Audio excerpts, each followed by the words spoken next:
Well, I think I've seen just the campiest horror movie I've seen ever. John Waters would be proud.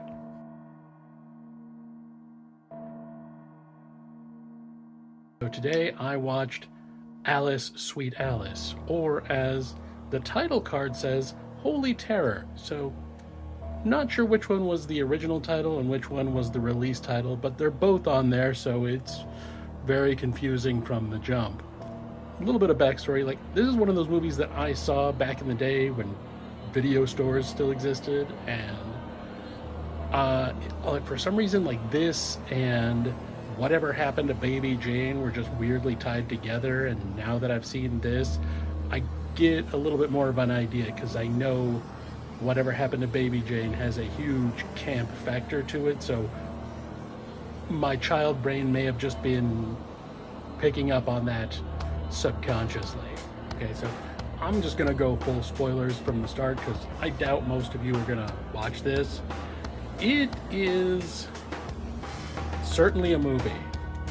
The only person any of you might recognize is Brooke Shields, and she's like 10, 12 years old in this movie. And she's the top billed actor, and she dies like 10 minutes into the movie, like totally trying to pull a Psycho, which, if you weren't sure that that's what they were trying to do, they quite literally call it out in the last 10 minutes. When they full on in a shot, there is a poster for the movie Psycho.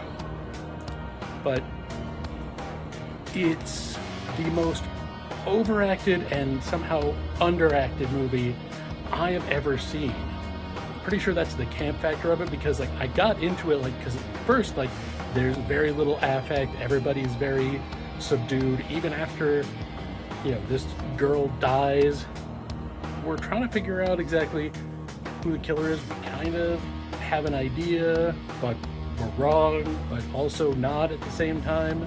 The ending is real ambiguous. Once we get past that and we get into, like, suddenly there's police, of course, because murder, got to investigate it. And then all of a sudden everybody goes incredibly arch. Everybody is very over the top with everything. Has to be screamed or spoken very intensely for absolutely no reason. And I couldn't figure out why.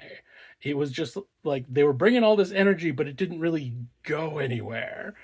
Which, I mean, the first few scenes where that's happening, it's actually really funny, but then it just becomes normal, and then it just becomes really slow and nothing happens.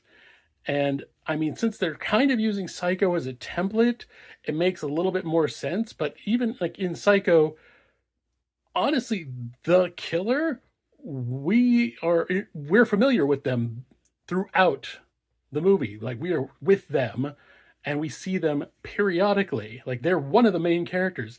In this, it's not as bad as, say, like the original Friday the 13th, where suddenly it's Deus Ex Mother is the killer.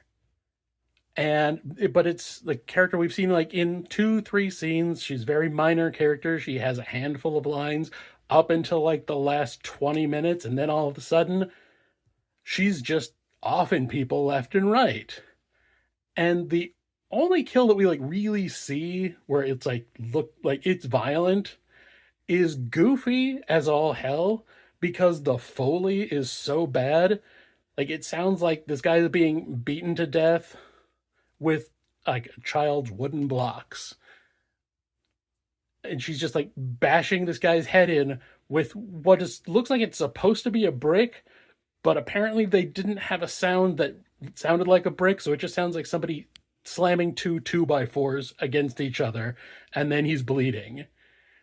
It's just, and also that's the same sound they use when people are walking up and down stairs in this scene, so it really doesn't hit at all. But it's kind of interesting. It's definitely camp.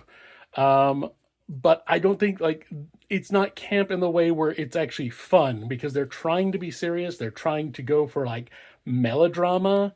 It very much feels like a soap opera.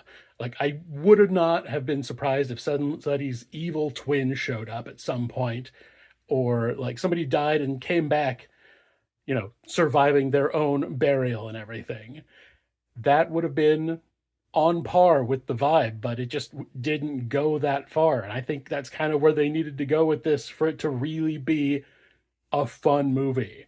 But I don't think they really knew exactly what they were doing. They just kind of had, well, we've got Brooke Shields.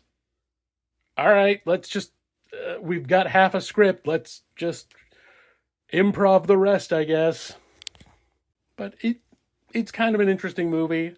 Um, it definitely would be more fun to watch like with a group of people and just totally tear into it, because like for some reason like everybody in this movie looks like they're in drag, and I'm not sure why. I'm not sure if that's part of the camp factor, if they just had a makeup artist who wasn't quite sure how to do people's makeups for film, like they've done it for stage but not for film, so it didn't really come off. But yeah, with a group of people, a few drinks, this would be a hell of a lot of fun to just tear apart. But I think it's still worth checking out, especially if you like filling in some of the gaps in your horror history. I saw it on Prime, but I also know that it's streaming on a bunch of other services. So, and actually might even be on Internet Archive if you look there. But I will be back with another one tomorrow.